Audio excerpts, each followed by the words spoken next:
Bienvenidos chiquillos a la clase de hoy en la que vamos a hablar sobre poblaciones. La verdad es que tenía una clase mucho más extensa preparada para ustedes. Sin embargo, debido a las circunstancias del internet no pude subir una clase tan extensa. Así que vamos a ver en esta parte solamente poblaciones. Ya va a ser nuestra clase de hoy. Clase de hoy para biología de los ecosistemas. Entonces, si vamos a conversar sobre poblaciones, es necesario tener una idea de qué es una población. La población se ubica en esta parte, ¿cierto? Es mucho más grande que un organismo, pero no tan grande que una comunidad o que un ecosistema. Una población, de hecho, son individuos que pueden reproducirse entre sí, como por ejemplo estos conejitos, y que coexisten, es decir, que viven en el espacio y en el tiempo, pero al mismo tiempo, ¿ya? Y en el mismo lugar. Entonces, son individuos, se puede decir, de la misma especie, que están viviendo y que comparten el espacio. Eso es una población. En esta clase vamos a hablar sobre las características de una población a modo general. Olvidémonos de la comunidad, del ecosistema y de los organismos. Bueno, el ecosistema no tanto porque estas poblaciones están en el ecosistema. En el fondo no se puede aislar una población, ¿ya? Pero para poder estudiarlas, para poder clasificarlas y saber un poquito cómo funcionan, es que se aíslan. Pero recuerden ustedes que un ecosistema siempre está interactuando entre sí, una población con otra, y que en el fondo que son la comunidad, que el componente abiótico, todo se mezcla, ¿ya? Pero en esta clase, para poder comprender mejor, lo vamos a separar. Las poblaciones, recuerden ustedes que pueden pausar el video para poder anotar en su cuaderno, se estudian de acuerdo a dos grandes enfoques. Está la estructura y la dinámica de la población. En la estructura vamos a ver estas tres cosas, ¿ya? Partamos con la primera. Densidad poblacional. Es parte de la estructura, recuerden, ¿ya? ¿Qué es la densidad poblacional? Es la relación entre el número de individuos y la superficie de estudio. Es decir, cuántas personas o cuántas cosas o cuántos árboles viven en un espacio determinado. ¿Ok? En un espacio determinado, ya sea por kilómetro cuadrado, por metro cuadrado. Es importante delimitar cuál es el espacio. Y acá tenemos algunos ejemplos. En China, por ejemplo, hay 140 habitantes por kilómetro cuadrado. En la India tenemos 368 habitantes por kilómetro cuadrado. Y en España 91, también por kilómetro cuadrado. Entonces, ¿dónde están más apretados, por decir? ¿Dónde hay una mayor densidad? ¿En España, en la India o en China? Claramente hay una mayor densidad en la India, ¿ya? La densidad poblacional es mucho mayor en la India en comparación a España, por ejemplo. Veamos el siguiente. Si nosotros fuéramos a terreno, ¿ya? Por ejemplo, y yo les digo, ok, clasifiquemos los individuos, ¿ya? De la misma población con alguna característica. Por ejemplo, puede ser la altura, puede ser por el color, los vamos a segmentar esta población para poder estudiarlo mejor, a ver si encontramos algo interesante.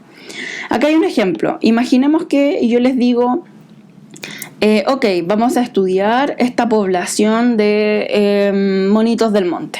Imaginemos eso. O de lagartija o lo que sea. Entonces ustedes van a capturarlos y los van a clasificar de acuerdo a la edad que tengan. Y obviamente no le vamos a poner edad en años porque no vamos a saber, pero sí los podemos clasificar de acuerdo a la edad de la importancia ecológica que tenga. Es decir, una edad prerreproductiva, es decir, niños, bebés lagartija, una edad reproductiva ya una lagartija adulta y una lagartija ya que es, por decirlo así, adulto mayor, postreproductiva. Eso es lo que se puede hacer en terreno, ¿vale? Y es el ejemplo que yo les voy a mostrar ahora. Imaginemos una población cualquiera, estas mismas lagartijas. Tenemos tres gráficos, que pueden ser los 3 posibles resultados que nos pueden entregar este estudio. Si el resultado es este, que nos arroja, es decir, que hay pocos lagartijas muy viejitas, hay muchos lagartijas que están en etapa reproductiva y también hay hartos que son muy pequeñas, ¿ya? En edad, significa que esta población está en crecimiento, ¿ya? Ahora, si encontramos una mayor cantidad de lagartijas que están en etapa post-reproductiva, pero aún así hay un mayor porcentaje de reproductiva, significa que está estable. Pero si nos encontramos con este resultado de que hay una mayor cantidad en comparación a esta de lagartijas post-reproductivas y hay una menor cantidad de lagartijas pre-reproductivas, es decir, juveniles, nos encontramos con una población en decadencia y que puede desaparecer, ¿vale? Entonces, súper importante clasificarlos, por ejemplo, por edad. Y nos dan este tipo de pirámides. Bien, pasamos a la otra. La verdad es que tuve que grabar de nuevo la clase, por eso se ve la pantalla distinta. No sé qué pasó, grabó hasta ahí la anterior, pero vamos a continuar. Entonces, la última, ¿cierto?, de la estructura de la población es el espacio entre individuos. Acá tenemos 3 tipos. También se les llama distribución. La distribución puede ser al azar, ¿ya? Al azar, aquí. También puede ser agrupado y regular. Acá tenemos algunos ejemplos. Al azar, por ejemplo, son estas florcitas que se ven acá, que en realidad le da lo mismo que estén cerca o que estén distanciadas. Pero hay otros animales que no les da lo mismo, que para ellos es súper importante estar agrupados porque consideran de que tienen una mayor sobrevivencia de esa forma. Pueden sobrevivir mucho mejor. Y hay otros animales, o también plantas, que prefieren estar de forma regular. O también se llama de forma uniforme.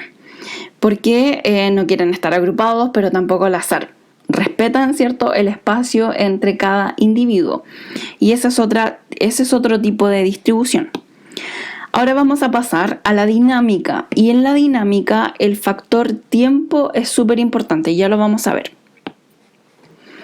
En la dinámica de poblaciones, el tamaño poblacional, el tamaño es decir, la cantidad de individuos, también se le denomina N, va a variar en el tiempo. Y esta palabra la voy a destacar aquí porque es súper importante. En dinámica, sí o sí, está el tiempo involucrado.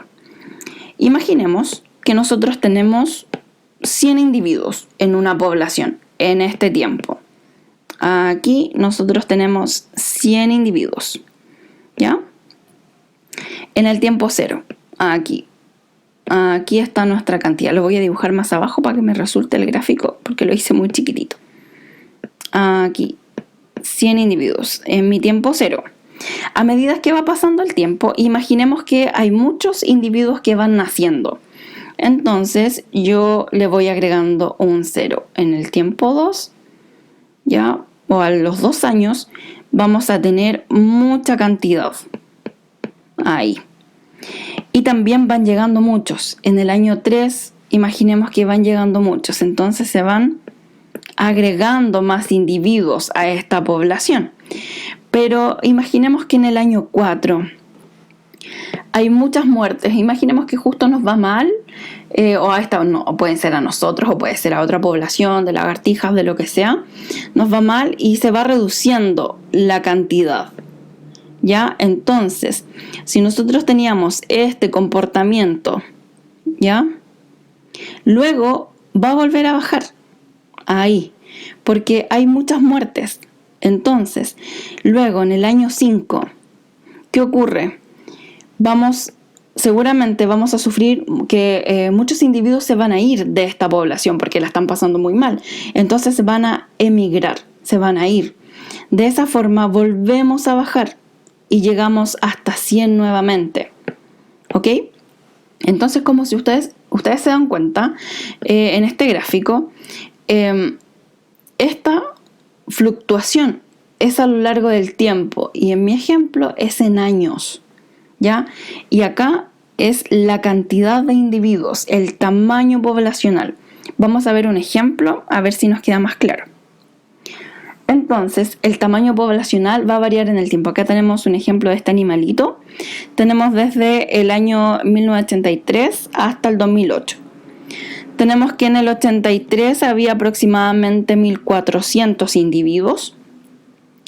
Y a medida que van pasando los años, va aumentando la cantidad de individuos. Va fluctuando, es verdad, pero siempre tiende a aumentar. Entonces, esto es dinámica de poblaciones. Dinámica de poblaciones.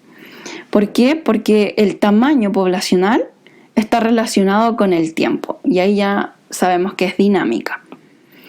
En Classroom les voy a dejar una guía que está muy entretenida. Se trata de la clase de hoy sobre poblaciones. Tienen que completar algunas cosas que hemos visto hoy, como por ejemplo eso. También hay unos gráficos bien entretenidos para que lo resuelvan. Les voy a dar una semana y va a llevar puntaje. Va a ser la primera guía que voy a subir que va a tener un puntaje. Y ese puntaje yo lo voy a transformar en una nota simbólica. Es probable que lo transforme luego cuando ingresemos a clase en una nota. Ya no les aseguro, pero es posible. Entonces, los veo a todos en Classroom, los leo a todos en Classroom y que estén muy bien. Chao.